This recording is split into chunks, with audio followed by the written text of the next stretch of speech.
రాజమహేంద్రవరంలో అమిత్ షా మాట్లాడుతున్నారు. ఇప్పుడు లైవ్ చూద్దాం. ఈనాడు నేను ఇక్కడికి రెండు కారణాలు సంకల్పంతో నేను ఇక్కడికి రావడం జరిగింది.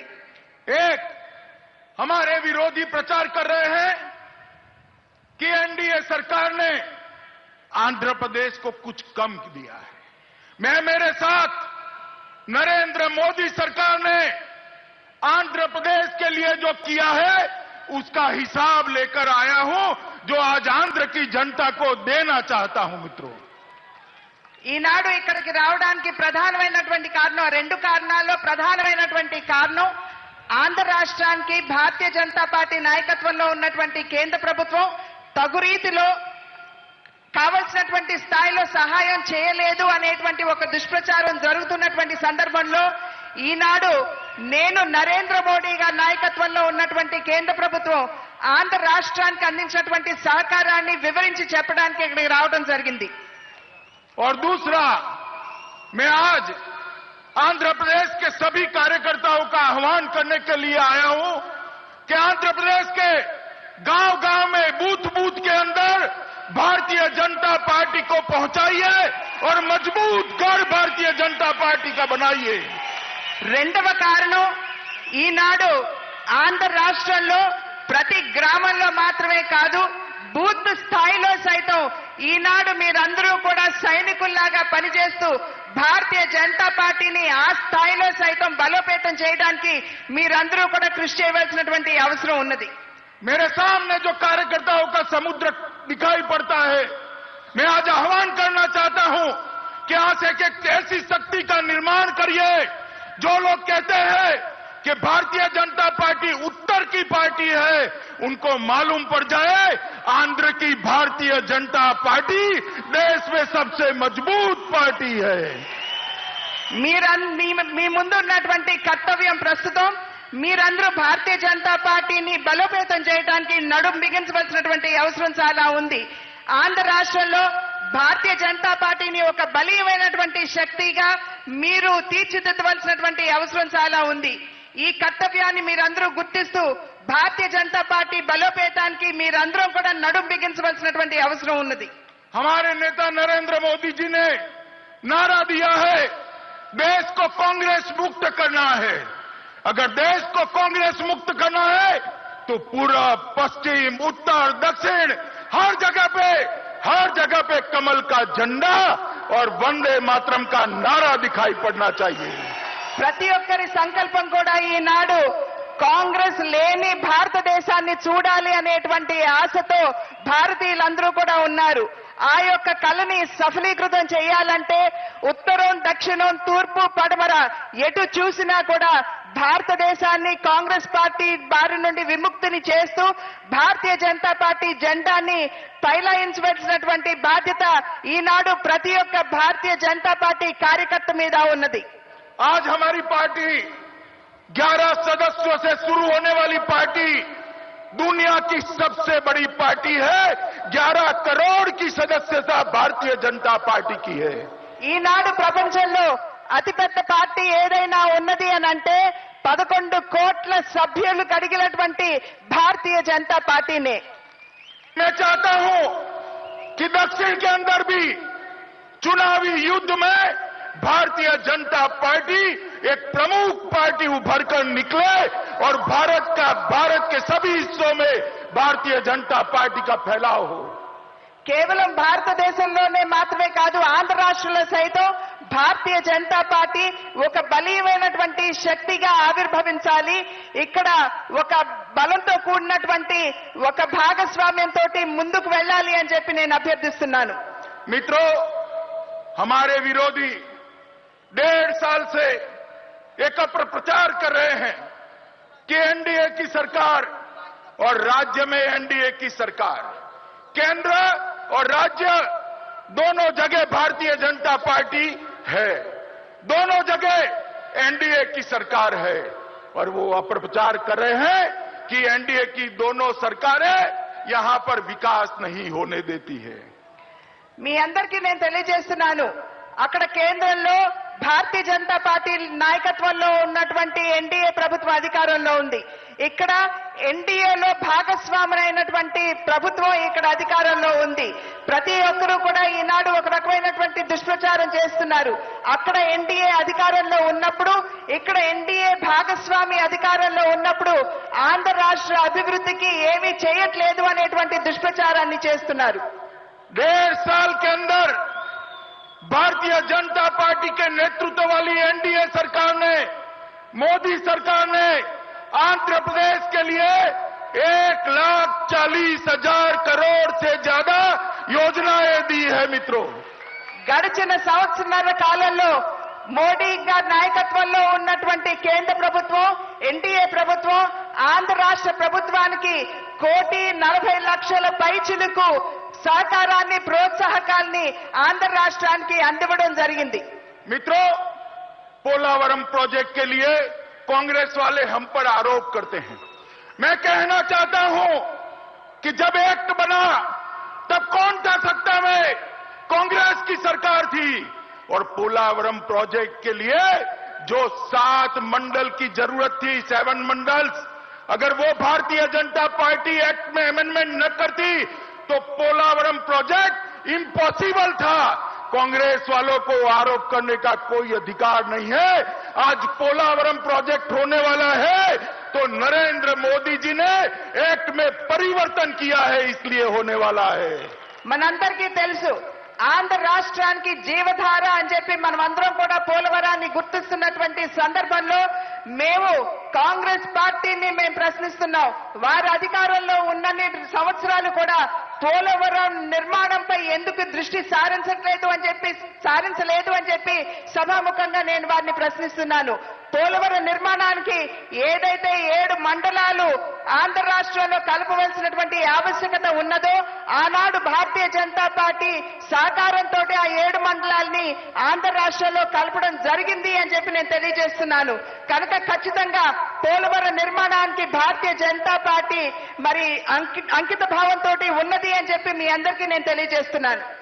पोलावरम प्रोजेक्ट को सेंट्रल प्रोजेक्ट घोषित करने का काम भी भारतीय जनता पार्टी के नेतृत्व वाली केंद्र की एनडीए के सरकार ने किया है। పోలవరం ప్రాజెక్టుని సైతం జాతీయ ప్రాజెక్టుగా గుర్తించి ఆ విధంగా సహకరించినటువంటి ఘనత కూడా భారతీయ జనతా పార్టీ నాయకత్వంలో ఉన్నటువంటి ఎన్డీఏ ప్రభుత్వానికే దక్కుతుంది అని చెప్పి మీరందరూ గుర్తించాలి. मित्रों, हम जानते हैं कि पोलावरम प्रोजेक्ट एक पूरे आंध्र प्रदेश का और विशेषकर ये एरिया की लाइफलाइन है। इसके लिए जो कुछ करना पड़ेगा वो सारा भारत सरकार करने के लिए तैयार है। మీ అందరికీ తెలుసు, ఇందాక నేను చెప్పినట్లుగా పోలవరం ప్రాజెక్ట్ అన్నది కేవలం ఆంధ్ర రాష్ట్రానికి జీవధార మాత్రమే కాదు, ఈ ప్రాంతానికి కూడా చాలా ముఖ్యమైనటువంటి ప్రాజెక్ట్. కనుక ఏది అయినా సరే, ఏది చేసైనా సరే పోలవరం నిర్మాణానికి సంపూర్ణంగా కేంద్ర ప్రభుత్వం సహకరిస్తుంది అని చెప్పి మీ అందరికీ నేను తెలియజేస్తున్నాను. मगर कोई अगर ये समझता है कि पूरे प्रोजेक्ट के पैसे एक ही साल में, एक ही बजट में दिए जाए तो वो जनता को गलत रास्ते पे ले जा रहे हैं। ఎవరైనా సరే పోలవరం నిర్మాణానికి అయ్యేటువంటి వ్యయం ఏదైతే ఉన్నదో అది ఒకే ఒక్క బడ్జెట్ లో కేంద్ర ప్రభుత్వం కేటాయించి ఇస్తుంది అని చెప్పి ఎవరైనా మీకు చెప్పినట్లయితే అది మిమ్మల్ని తప్పుదావ పట్టిస్తున్నట్టేనని చెప్పి మీరు గుర్తించాలి. मित्रों, भारतीय जनता पार्टी के नेतृत्व वाली केंद्र की एनडीए सरकार ने आंध्र प्रदेश को, उसके हर गांव को 24 घंटा 365 दिन बिजली देने के लिए पायलट प्रोजेक्ट के लिए पसंद करने का काम किया है। मित्रों, భారతీయ జనతా పార్టీ నాయకత్వంలో ఉన్నటువంటి ఎన్డీఏ ప్రభుత్వం 24 గంటలు ప్రతి ఒక్క రోజు కూడా అంతరాయం లేనటువంటి విద్యుత్తుని మన ఆంధ్ర రాష్ట్రంలో ఉన్నటువంటి గ్రామానికి ఇచ్చింది అని అంటే అది ఎన్డీఏ ప్రభుత్వమే అని చెప్పి మీరందరూ కూడా గుర్తించాలి. ये प्रोजेक्ट 2019 तक पूरा होते ही आंध्र प्रदेश के हर घर में 3 फेज क्वालिटी बिजली 24 घंटा पहुंचने वाली है. 2019వ సంవత్సరం సార్వత్రిక ఎన్నికలు వచ్చే నాటికల్లా ఆంధ్ర రాష్ట్రంలో ప్రతి ఒక్క గ్రామంలో కూడా 3 ఫేస్లు కలిగినటువంటి అంతరాయం లేనటువంటి విద్యుత్తుని ప్రమాణాలతో కూడినటువంటి విద్యుత్తుని మీకు అందిస్తుంది ఎన్డీఏ ప్రభుత్వం అని చెప్పి మీ అందరికీ నేను తెలియజేస్తున్నాను. नेशनल हाईवे आंध्र प्रदेश के नेशनल हाईवे के लिए 6500 करोड़ रुपया भारतीय जनता पार्टी की नेतृत्व वाली एनडीए सरकार ने दिया है. ఆంధ్ర రాష్ట్ర రోడ్లకు సంబంధించి రోడ్ల అభివృద్ధికి 65,000 కోట్ల రూపాయల్ని ఎన్డీఏ ప్రభుత్వం ఆంధ్ర రాష్ట్రానికి ఆంధ్ర ప్రభుత్వానికి ఇచ్చినటువంటి విషయాన్ని మీరందరూ కూడా గుర్తించాలి, గమనించాలి. अंतर्राज्यीय राष्ट्रीय जलमार्ग के लिए 1,500 करोड़ रुपया केंद्र की सरकार ने दिया है. కేంద్ర ప్రభుత్వం ఈనాడు 1,500 కోట్ల రూపాయల్ని సైతం ఆంధ్ర రాష్ట్రానికి ఎయిమ్స్ నిర్మాణానికి ఇచ్చినటువంటి విషయాన్ని మీరందరూ కూడా గుర్తించాలి. प्रधानमंत्री आवास योजना के लिए 37 सिटी के अंदर 1,93,000 लोगों के लिए घर बनाने का प्रोजेक्ट भारतीय जनता पार्टी की सरकार ने दिया है. తల మీద నీడ లేనటువంటి ఆంధ్ర రాష్ట్రంలో ఉన్నటువంటి పేదలందరికీ కూడా 1,93,000 ఇళ్లని మీకు కేటాయించినటువంటి ఘనత కూడా భారతీయ జనతా పార్టీ నాయకత్వంలో ఉన్నటువంటి ఎన్డీఏ ప్రభుత్వానికే చెందుతుంది అని చెప్పి మీరు గుర్తించాలి. పేదల పట్ల సంపూర్ణంగా వారి యొక్క సంక్షేమానికి భారతీయ జనతా పార్టీ కట్టుబడి ఉన్నటువంటి విషయాన్ని మీరందరూ గుర్తించాలి. वेंकैया जी यहां पर बैठे हुए हैं. अमृत योजना के लिए श्री वेंकैया नायडू जी ने और नरेंद्र मोदी जी ने 31 सिटी को सिलेक्ट किया है आंध्र प्रदेश के, जो देश में सबसे ज्यादा है. ఇక్కడ వేదిక మీద పెద్దలు వెంకయ్య నాయుడు గారు కూర్చుని ఉన్నారు. ఏదైతే అమృత్ పథకం వారి మంత్రిత్వ శాఖ నుండి అనౌన్స్ చేయబడిందో దానికి సంబంధించి 31 గ్రామాల్ని ఇక్కడ ఆంధ్ర రాష్ట్రంలో గుర్తించినటువంటి ఘనత కూడా 2 स्मार्ट सिटी के लिए काकीनाडा और विशाखापट्टनम को चयनित किया गया है, सिलेक्ट किया गया है. స్మార్ట్ సిటీస్ కింద కూడా విశాఖపట్నాన్ని కాకినాడని కూడా గుర్తించడం జరిగింది. ఇందాక వారు చెప్పినటువంటి అమృత్ పథకం కింద 31 నగరాల్ని గుర్తించి వాటన్నిటినీ కూడా సంపూర్ణమైనటువంటి సహకారాన్ని అందిస్తుంది. अमरावती नई राजधानी के निर्माण के लिए शुरुआत के दिनों में ही 1,500 करोड़ रुपया 1,500 करोड़ रुपया देने का काम नरेंद्र मोदी सरकार ने किया है. మనకి రాజధాని లేదు, అయినప్పటికీ కూడా రాజధాని అమరావతి అని చెప్పి గుర్తించిన వెంటనే కేంద్ర ప్రభుత్వం 1,500 కోట్ల రూపాయల్ని వెంటనే రాష్ట్ర ప్రభుత్వానికి అందించినటువంటి విషయాన్ని కూడా ఆంధ్ర రాష్ట్ర ప్రజలు గుర్తించాలి. 3,000 करोड़ रुपए की लागत से क्रिप्को का कारखाना नेल्लोर के अंदर बनाने की शुरुआत भारतीय जनता पार्टी की सरकार ने की है. నెల్లూరులో సైతం డిపోని ప్రారంభించడానికి 3,000 కోట్ల రూపాయల్ని కేంద్ర ప్రభుత్వం వెంటనే రాష్ట్ర ప్రభుత్వానికి అందించినటువంటి విషయాన్ని కూడా రాష్ట్ర ప్రజలు గుర్తించాలి. कामधेनु ब्रीडिंग सेंटर के लिए भी नेल्लोर को पसंद कर दिया गया है. కామధేను మన అందరికీ తెలుసు, జాతీయ పశువులు మన రైతాంగానికి ఎంత ముఖ్యమో మీ అందరికీ తెలియనటువంటి విషయం కాదు. అటువంటి మన జాతీయ పశువుల్ని, మన జాతవాళి పశువుల్ని పరిరక్షించుకోవడానికి కామధేను పథకం కింద కూడా నెల్లూరుని గుర్తించినటువంటి విషయాన్ని కూడా ప్రజలందరూ గమనించాలి. 22,000 करोड़ का लागत से इंडस्ट्रियल पार्क आंध्र प्रदेश में भारत सरकार लगाने वाली है. 22,000 కోట్ల రూపాయలతోటి ఇండస్ట్రియల్ పార్క్ కూడా ఈనాడు ఆంధ్ర రాష్ట్ర ప్రభుత్వానికి కేంద్ర ప్రభుత్వ సహాయాన్ని అందించినటువంటి విషయాన్ని మీరందరూ గుర్తించాలి. 3,266 करोड़ की लागत से naval air station Andhra Pradesh में बनने वाला है.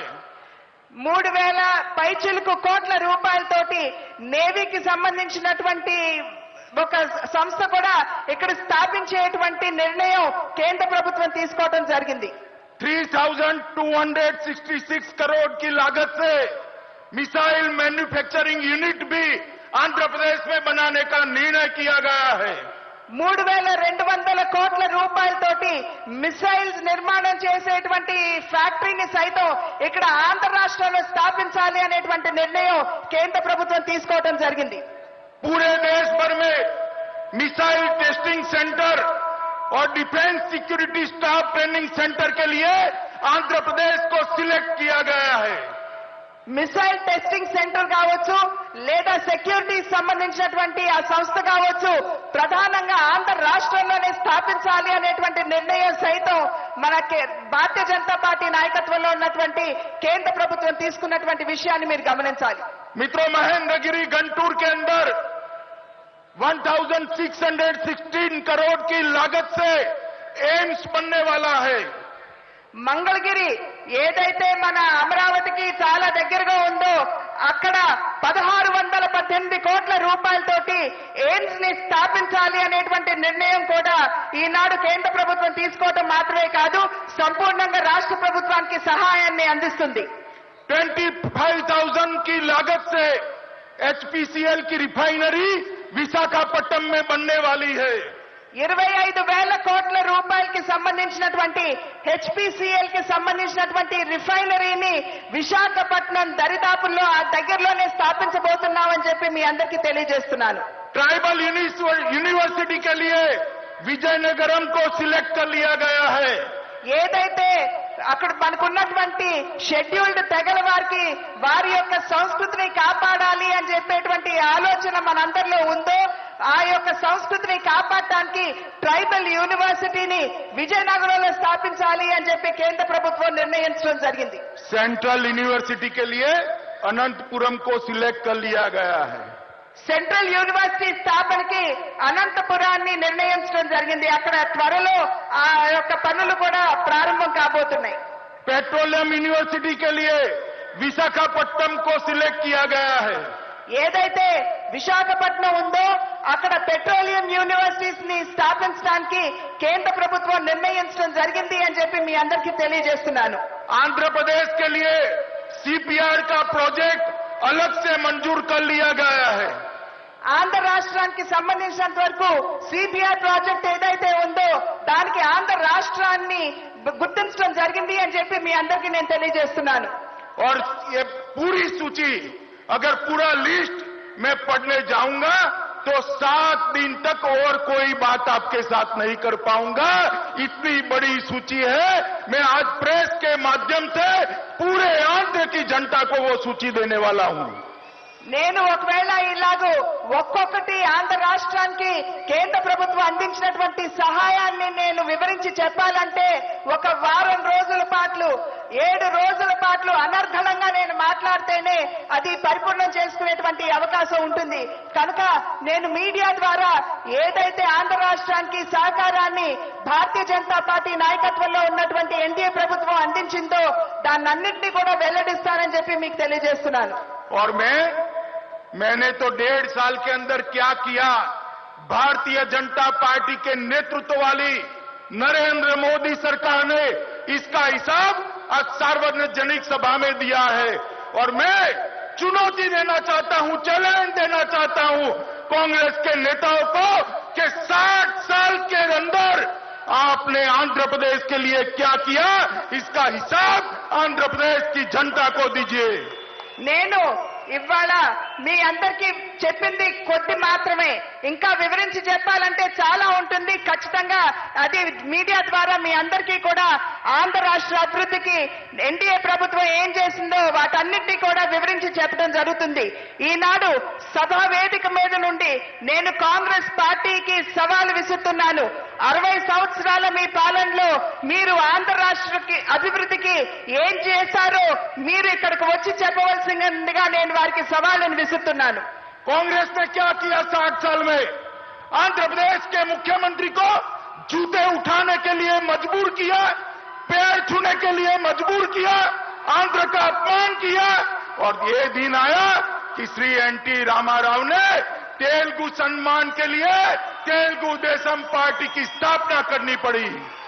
60 సంవత్సరాల మన అనుభవాన్ని ఒక్కసారి తడిచి చూసుకున్నట్లయితే కాంగ్రెస్ పార్టీకి చెందినటువంటి నాయకులు ఈ రాష్ట్ర ముఖ్యమంత్రుల చేత వారి పాద రక్షకుల్ని మోపించుకున్నారు అనేటువంటి విషయం మీ అందరికీ తెలుసు. ఆ సందర్భంలోనే స్వర్గీయ శ్రీ నందమూరి తారక రామారావు గారు మరి రాజకీయాల్లోకి వచ్చినటువంటి సందర్భంలో ఆంధ్రుల ఆత్మ గౌరవం అంటే ఏమిటో ప్రపంచానికి తెలియజేశారు అని చెప్పి నేను మీకు వివరించి చెప్పనవసరం లేదు.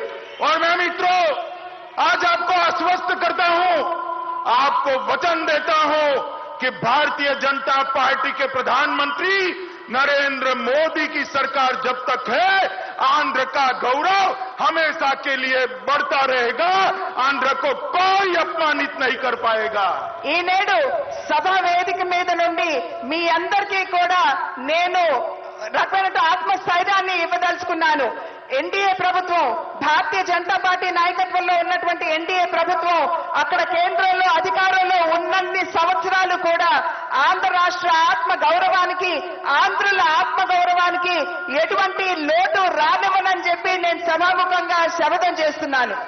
मित्रों, नरेंद्र मोदी की सरकार सबका साथ सबका विकास के सूत्र के साथ आगे बढ़ रही है.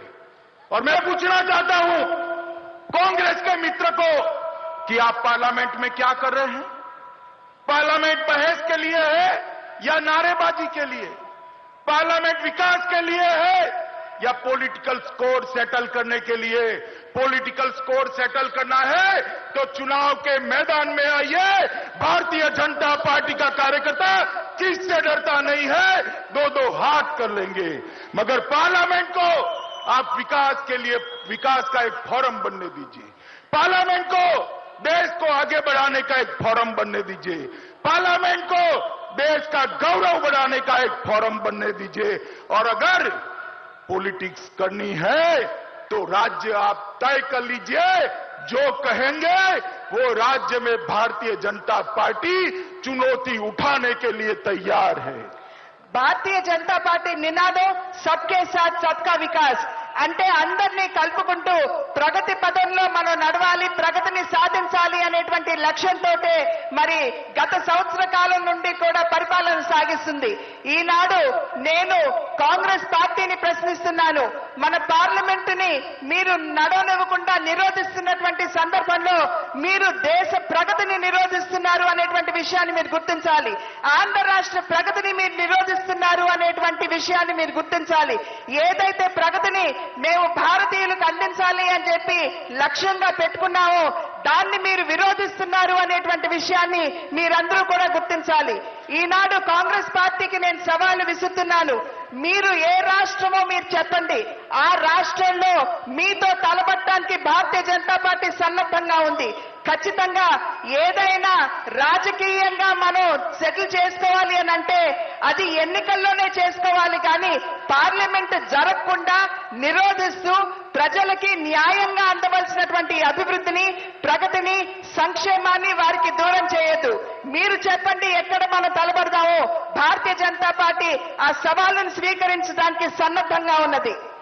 भारतीय जनता पार्टी ने चुनाव के पहले देश को वादा किया था कि भारतीय जनता पार्टी की सरकार बनती है, नरेंद्र मोदी की सरकार बनती है, एनडीए की सरकार बनती है तो हम गांव, गरीब और किसान के लिए सरकार के काम करने की दिशा को बदलकर देश के अंदर परिवर्तन लाएंगे. మేము ఎన్నికలకు ముందు భారతీయ జనతా పార్టీ దేశ ప్రజలందరికీ కూడా చెప్పింది, మీరు కనుక మమ్మల్ని మరి అత్యధిక సంఖ్యతో మాకు మెజారిటీనిచ్చి మీరు ఆశీర్వదించినట్లయితే భారతదేశంలో ఉన్నటువంటి పేదలు, గ్రామీణ ప్రాంతాల్లో నివసించేటువంటి గ్రామీణులు వారందరికీ కూడా ప్రగతిని అందించే దిశగా మేము అంకిత భావంతో పనిచేస్తామని చెప్పి ఆనాడు మీ అందరికీ కూడా వాగ్దానం చేయడం జరిగింది.